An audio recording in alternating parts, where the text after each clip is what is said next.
Hey everyone, Minister Tim here, and welcome to another Faith Checkup. Man, I pray that all of you enjoyed your Christmas holiday with your family and loved ones, and I hope that you were safe while doing so. Today, I want to pose the question to you as we're preparing to close out 2020 and go into a new year with everything that has transpired with COVID and also what we have seen from people. The question that I want to ask you all today is, who can you trust? And the reason why I ask that question is because Proverbs 25:19 says to us, confidence in an unfaithful man in the time of trouble is like a bad tooth and a foot out of joint. Ouch, right? I've never had a foot or any body member out of joint before, so I can't really equate or explain how that feels per se, but I'm sure it hurts, and some of you can testify to that experience.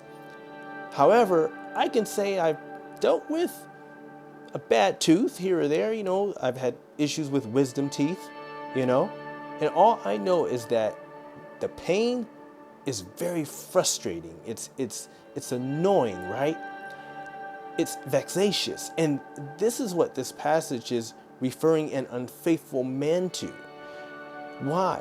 Because the unfaithful man, or confidence in a faithless man, it's like, as the Bible describes it, it's like a bad tooth and a foot out of joint. And the reason why is because they're subject to fail. And what they're putting their faith and hope in is subject to fail. They say one thing, they do something else. They do one thing, they say something different. We've seen this throughout this whole year, even in our government. And I bring this up specifically because in a time where Americans are in desperate need of relief, of help, of support, it's not a good look when we have leaders in position who we cannot deem or count as faithful. When you say you're going to do something, perform it, do it, own it. When you make a mistake, have the integrity to own it, to take responsibility for that. And when you don't, it makes it hard to really put faith and hope and trust in you or in that individual. The verse that we read is not specifically targeting men only, but it is general, including men and women, because we have men in leadership as well as women. That is why Psalms tells us that it is better to put trust in the Lord than to put confidence in man.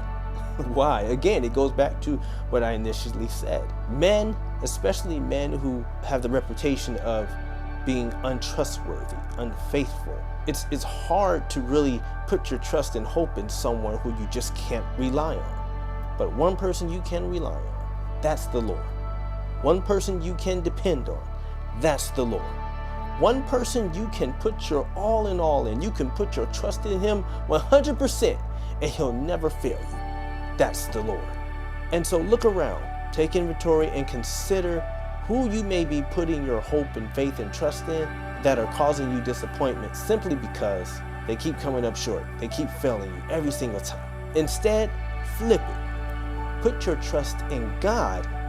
Put your trust in the Lord, and what he will then do, he will direct your path. That's why the word says, trust in the Lord with all thy heart and lean not unto thy own understanding. In all thy ways acknowledge him, and he will direct your paths. When you put your faith and hope and trust in the Lord, he takes care of everything else. He directs you, he leads you, he puts you around great men and women and people and individuals who will help you. He'll give you discernment and help you to see who you can depend on or work with and who you can't. And so when you are in a place or situation where you're dealing with the individual, whether a man or a woman, and you find yourself just feeling nothing but pain and disappointment, they've let you down time after time. Consider, are you putting your faith in them, or are you putting your faith in the Lord?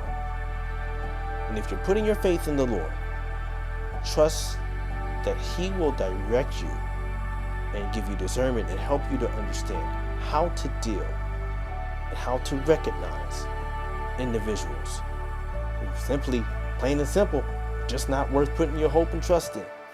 I'm Minister Timothy. I pray that this has blessed you. If you like this content, consider giving this channel a like, subscribe, and share to bless somebody else. Until then, y'all know what to do. Stay safe and continue to keep the faith. We'll see you in the next one.